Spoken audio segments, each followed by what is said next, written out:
నరేంద్ర మోడీ గారి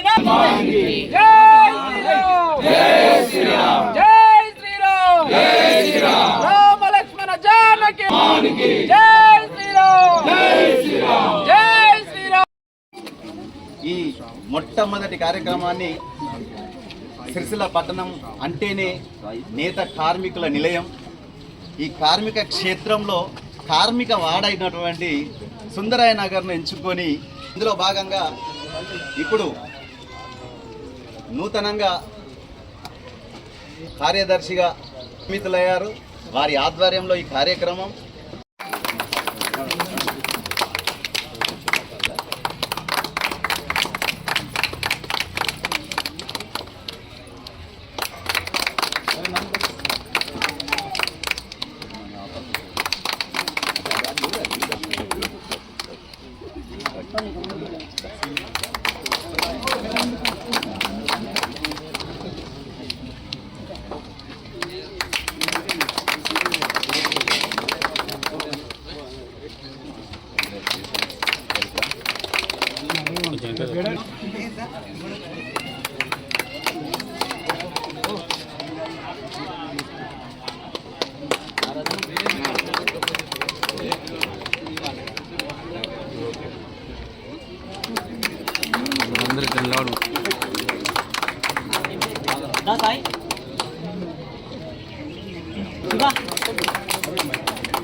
మా ఫేస్బుక్ జర లైవ్ లో పెట్టుర్రే. ఉండండి ఇక్కడే నిల్చోండి. కన్వేసుకున్న పద్మ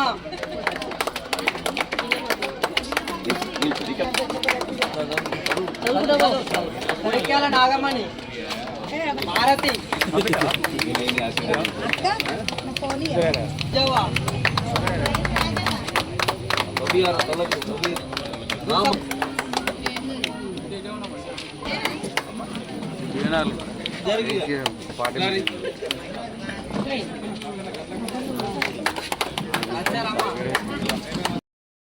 ఈరోజు సిరిసిల్ల పట్టణంలో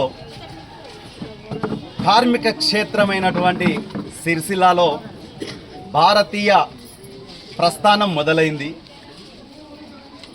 దయచేసి సిరిసిల్ల ప్రజానికం ఒక్కసారి మా మాటల్లోని వాస్తవికతను ఆలోచించి న్యాయమా కాదా అనే ధోరణిలో ప్రతి ఒక్కరూ ఆలోచించవలసిందిగా మాట్లాడే ముందే మీ అందరికీ చేతులు జోడించి వేడుకుంటున్న సిరిసిల్ల ప్రజానికాన్ని. ఇప్పుడే నూతనంగా మా పార్టీలోకి చాలామంది మహిళలు యువకులు చేరడం జరిగింది. ఇక్కడ సూర్యం వినయ్ గారి ఆధ్వర్యంలో 35వ వార్డులో రానున్న రోజుల్లో 39 సిరిసిల్లాలో ఉన్నటువంటి 39 వార్డులలో మా జెండా ఆవిష్కరణ కార్యక్రమాలతో పాటు ఇక్కడ జరుగుతున్న వాస్తవికతను ప్రజలకు తెలియచేసే కార్యక్రమం మా భారతీయ జనతా పార్టీ పట్టణ శాఖ తీసుకున్న నిర్ణయం. అందులో భాగంగా ఇక్కడ మనకు స్థానిక ఎమ్మెల్యే అయినటువంటి గౌరవనీయులు శ్రీ కేటీ రామారావు గారు. ముందుగా వారి గురించి ఒక్కసారి మననం చేసుకుందాం. వారు చెప్పిన మాటలేంది, ప్రస్తుతం జరుగుతున్న స్థితి గతి ఏంది సిరిసిల్లాలో. ఎలక్షన్కు ఒక్క రోజు ముందు అంబేద్కర్ సాక్షిగా వారు మాట్లాడిన మాటలు ఒకసారి సిరిసిల్ల ప్రజానికం గుర్తు చేసుకోవాలి. మీడియా మిత్రులందరికీ కూడా ప్రతి విషయం క్షుణ్ణంగా తెలిసినదే. దయచేసి మీరు కూడా జనాలను చైతన్యపరిచే క్రమంలో భాగస్వాములు కావాలని వేడుకుంటూ వారు చెప్పిన మాటను ఒక్కసారి మనం మననం చేసుకుందాం. వారు ఏమన్నారు?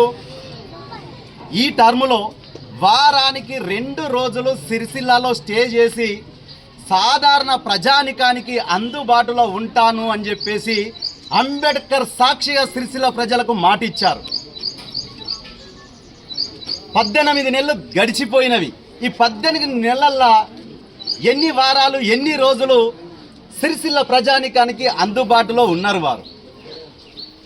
ఒక ఎమ్మెల్యే మీరు మాకు ముందుగా, నేను కూడా ఒక పట్టణ పార్టీ అధ్యక్షుడిగా కాకుండా మీ నియోజకవర్గ పౌరుడిగా మీకు మా అభ్యర్థన, కేటీఆర్ గారు, రామన్న, దయచేసి ఎలక్షన్లప్పుడు చెప్పిన మాటలు కాస్తనన్నా పాటించే. మీరు ఎమ్మెల్యేనే, మాకు సాధక బధకాలు ఉంటాయి జనాలకు. ఒక ఎంఆర్ఓతో పని ఉంటుంది, ఒక సిఐతో పని ఉంటుంది, చిన్న చిన్న పనులు ఉంటాయి, ఏదన్నా పెళ్ళిళ్ళు ఉంటాయి, పేరంటాలు ఉంటాయి. ఓన్లీ మీ చుట్టూన్న నీ వర్గానికి సంబంధించిన కార్యక్రమాలని హాజరవుతారా అన్న? జనాలు కూడా కలవాలి కదా అన్న. ఎందుకు కట్టినవే ఎమ్మెల్యే క్యాంప్ ఆఫీస్? దేనికోసం కట్టిరే? ఎప్పుడన్నా ఒక్కసారన్నా అందులో సామాన్య జనాలకు అందుబాటులో ఉన్నారే? నిజంగా చెప్పాలంటే అది ఎమ్మెల్యే క్యాంప్ ఆఫీస్. ఏ ఎమ్మెల్యే అయినా సిరిసిల్లకు సంబంధించిన ఎమ్మెల్యే అక్కడ జనాలకు అందుబాటులో ఉంటూ వాళ్ళ సాధక బాధకాలు తెలుసుకుంటూ సాధ్యమైన తీర్చాలి. అది వారి బాధ్యత. కానీ మీరేం చేస్తున్నారన్నా? నిజంగా చెప్పాలంటే అది ఒక గెస్ట్ హౌస్గా మారిపోయింది. మీ అనుయాయులకు, మీ అనుచరులకు అసలు అది ఎంతమంది ఉంటారు, అందులో ఏం జరుగుతుందో ఏమీ తెలియని పరిస్థితి ఈరోజు. నిజంగా చెప్తున్నా, ఆ గెస్ట్ హౌస్, దాన్ని గెస్ట్ హౌస్గా మార్చిన మీ నాయకులకు, మీకు మా సిరిసిల్ల ప్రజానికం నుండి హెచ్చరికనే. ఎందుకంటే మీరు ఇచ్చిన మాట ప్రకారం ఉంటలేరు కనుక బేషరతుగా కనీసం రాజీనామానన్నా చేయండి అన్న. ఈ ఉన్న 3.5 సంవత్సరాలు కొత్త ఎమ్మెల్యే అయితే ప్రజలకు అందరికి అందుబాటులో ఉండే పరిస్థితి అన్న వస్తుంది. జనాలకు ఎందుకు అన్యాయం చేసాడన్నా? బంగారు కత్తని మెడగోసుకోం కదా.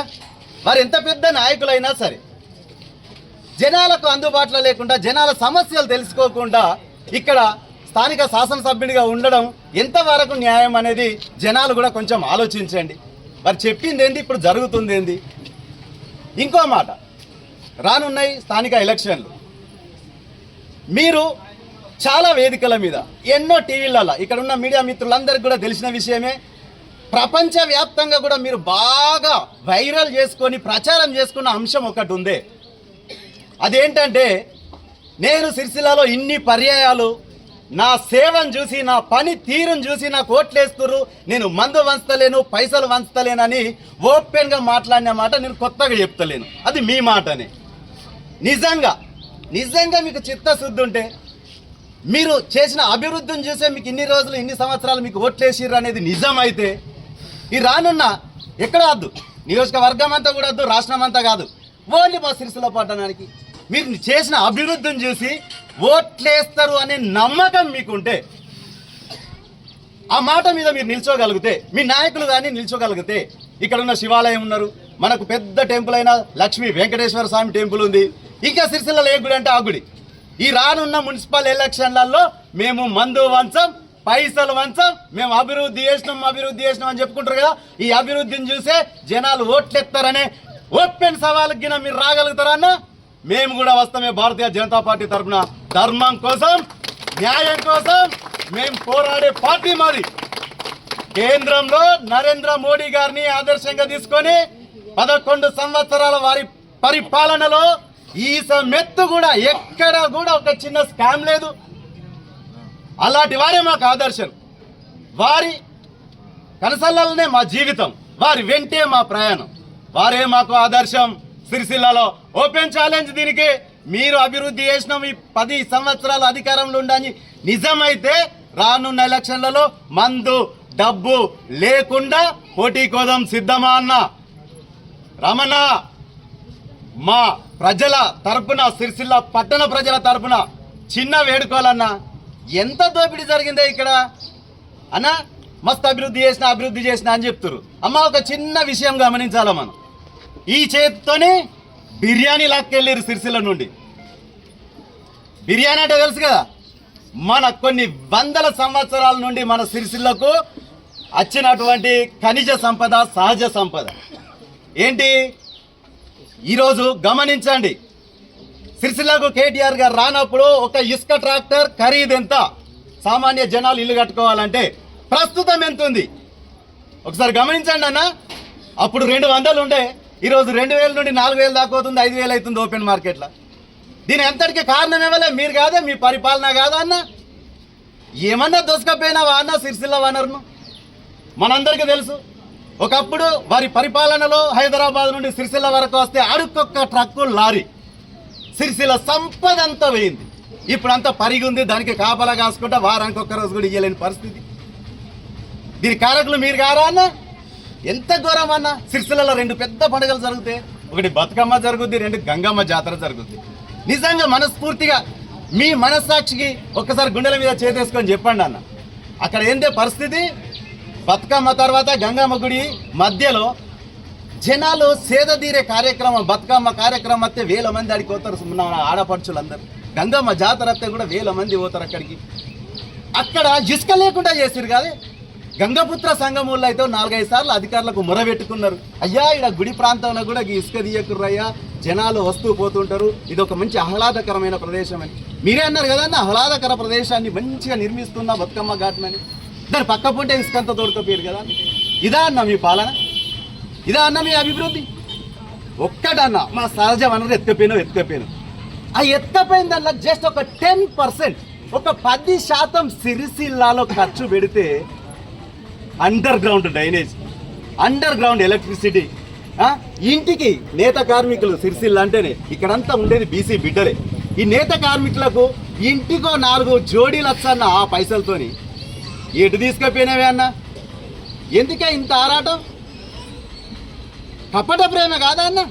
మనకేం లేదు, కొద్దిగా కొబ్బరి చిప్పిస్తే గెంతులేసినట్టు సిరిసిల్లకు 4-5 చూపెట్టి కిందికే అంతా దోసుకపోయేది. తెలియదా? ఒక్కసారి గుండెల మీద చేతేసుకొని చెప్పండి. మీ బీఆర్ఎస్ గవర్నమెంట్ రాకముందు స్థానిక నాయకుల స్థితిగతులు ఒక్కసారి వైట్ పేపర్ రిలీజ్ చేయండి. వాళ్ళ ఆస్తులు ఎంత, ప్రస్తుతం వాళ్ళ ఆస్తులు ఎంత గమనించండి. సిరిసిల్ల ప్రజానీకం మీకు తెలీదా? మనస్ఫూర్తిగా చెప్పుకోండి అన్న, మీ గుండెల మీద చేతేసుకొని చెప్పండి. సిరిసిల్ల డబుల్ బెడ్రూమ్ అంటేనే బీదలకు ఇచ్చిందే, మరీ నిరుపేదల కోసం పెట్టిన స్కీమ్ అది. మీ దృష్టికి రాలేదా? మీకు తెలియందా? మీ నాయకులందరూ వాళ్ళ దగ్గర ఒక్కొక్క తల్లులు పుస్తల తాళ్ళు అమ్ముకొని డబుల్ బెడ్రూమ్ల కోసం ఆ నాయకులకు చేతులు దడిపిన పరిస్థితి మీకు తెలీదా అన్న? మీ నోటీసులో లేదా? ఏమే రామన్న, ఇంత ఘోరమా అయ్యా మీ పాలన? ఎంత దారుణంగా చేసినవే. నీ ఐనుయేలు రేకుల షెడ్లు, చిన్న ఇండ్లు పోయి ఇప్పుడు పెద్ద పెద్ద కోటలు కట్టుకున్నారు. ఏం లేదు, అంత మన సొమ్మే, సిరిసిల్ల సొమ్మే ఇదంతా. వచ్చే ఎలక్షన్లలో ఎంత డబ్బు ఇస్తే అంత డబ్బు తీసుకోరు, కాదనేదే లేదు. కాకపోతే ఆలోచించండి, సిరిసిల్లలో చైతన్యం గల ప్రజలు దయచేసి ఆలోచించి రానున్న రోజుల్లో మంచి నిర్ణయం తీసుకోవాలి. ఈ మధ్య ఒకటి బీసీ నినాదం పట్టుకొని బీసీ రిజర్వేషన్ అంటూ మొన్నటికి మొన్న సైకిళ్ళ పంపిణీ కార్యక్రమంలో మా మినిస్టర్ గారు వచ్చేసి ప్రెస్ మీట్ పెట్టడం జరిగింది. ఈ ప్రెస్ మీట్ మిత్రులందరికీ కూడా తెలిసిన విషయం ఏంటంటే 42% బీసీలకు ఇస్తున్నామంటూ. వాస్తవానికి భారతీయ జనతా పార్టీ రిజర్వేషన్లు కాదనట్లేదు, వద్దు అనట్లేదు. మా మినిస్టర్ గారు చెప్పినట్టు ఆ 42%ల మా వాటా ఎంత, మతపరమైన వాటా ఎంత? మీరు ఉన్నదే ముస్లిం జనాభా 12%, 12%లో 10% 42%లో ముస్లింలకే ఇస్తా అంటారు. ఇది ఎంతవరకు న్యాయం? అంటే 100% ముస్లింలకు రిజర్వేషన్ ఇచ్చినట్టేనా? ఒకటే చెప్తున్నాం, ఆ 42%లో ఆల్రెడీ 27% ఇంతకుముందు ఉన్నదే బీసీలకు. ఆ 10% తీసేస్తే జస్ట్ 5%. ఆ 5%కే మీరు ఫలాభిషేకాలు చేయబడుతుంది, విజయోత్సవ ర్యాలీలు సంబరాలు చేసుకోబడుతుంది. అధికార పార్టీ నాయకులు కూడా చెప్తున్నాం. మా మినిస్టర్ గారు మొన్న ఓ మాట చెప్పారు, ముస్లింస్ను అందులో నుండి తీసేయండి, 42కు 42 బీసీలకు చేయండి, ప్రధానమంత్రి మోడీ గారిని ఒప్పించి ఆ బిల్లును పాస్ చేయించే బాధ్యత నేను తీసుకుంటా అని చెప్పారు. దానికి మేము కట్టబడి ఉంటాం అన్నా. ఒకటే, భారతీయ జనతా పార్టీ రానున్న రోజుల్లో తెలంగాణ రాష్ట్రంలో అధికారంలోకి రాబోతుంది. ముందే నిర్ణయం చేసి ప్రకటించడం జరిగింది, రాబో రోజులలో అధికారంలోకి వస్తే బీసీ బిడ్డే ముఖ్యమంత్రి అవుతాడని. అందుకే సిరిసిల్లాలో అధిక జనాభా ఉన్నటువంటి మన బీసీలమందరం కలిసి బీసీని ముఖ్యమంత్రి చేస్తారన్నటువంటి మన భారతీయ జనతా పార్టీకి వెన్నుదన్ను ఉండి రానున్న రోజుల్లో మన ప్రణాళికను అంటే పట్టణం యొక్క రూపురేఖలను మార్చుకోవాలి. చెప్పిరు కదా రామన్ననైతే మస్తు డెవలప్ చేసినట్టు, అర్ధ గంట వాన కొడితే సిరిసిల్ల సగం మునిగిపోతుంది. బస్ స్టాండ్లో అడుగు పెట్టరాదు, కంపు కంపు రొంపు రొంపు కదా అన్న. ఇదంతా వాస్తవం కదా. నేనేం చెప్తలేనన్నా, మీరు చెప్పిన మాటలనే మీకు గుర్తు చేస్తున్నా. ఇందులో వాస్తవం లేదా చెప్పండి. వాస్తవాన్ని ప్రజలు కూడా ఆలోచించే అలవాటు వచ్చింది ఆల్రెడీ. సోషల్ మీడియాలో ప్రతి చిన్న విషయాన్ని కూడా తొందరగా తెలుసుకొని సిరిసిల్ల పట్టణ ప్రజలు రాబో రోజులల్లో మంచేంది చెడేంది దోపిడీ ఏం జరిగింది మంచి చేసేటోళ్ళు లెవెలు రానున్న రోజులలో మోడీ పాలనను చూసి మొన్నటికి మొన్న మనం అందరం గమనించడం మనందరికీ చూసిందే. అది 3 రోజులలో తీవ్రవాదులందరినీ మట్టు పెట్టి పాకిస్తాన్ కాళ్ళ బేరానికి తెచ్చుకోగలిగిందా లేదా? ప్రపంచంలో మన దేశ ప్రతిష్టను గౌరవాన్ని ఎంతో పెంచుతున్నటువంటి మోడీ గారి ఆధ్వర్యంలో మేము పనిచేస్తున్నాం. దయచేసి సిరిసిల్ల ప్రజానికానికి రానున్న రోజులల్లో మా పార్టీని ఆశీర్వదించండి, మా పార్టీ అభ్యర్థులను ఆశీర్వదించి హక్కున చేర్చుకోండి. మేము సుపరిపాలన ఇస్తాం. ఉదాహరణ, ఇంతకుముందు ఇక్కడ రామన్న పెద్దగా అభివృద్ధి చేసిన అంటాడు. ఇంకా నెహ్రూ నగర్లో ఉన్నటువంటి చెక్ డ్యామ్ తీసుకుందాం. ఎన్ని రోజులకు గులిపోయిందండి? 6 నెలలే కదా. ఎన్ని కోట్ల సంపాదన ఎందుకు కూలిపోతుంది? వీళ్ళకి కావాల్సిన కమిషన్లు కావాలి.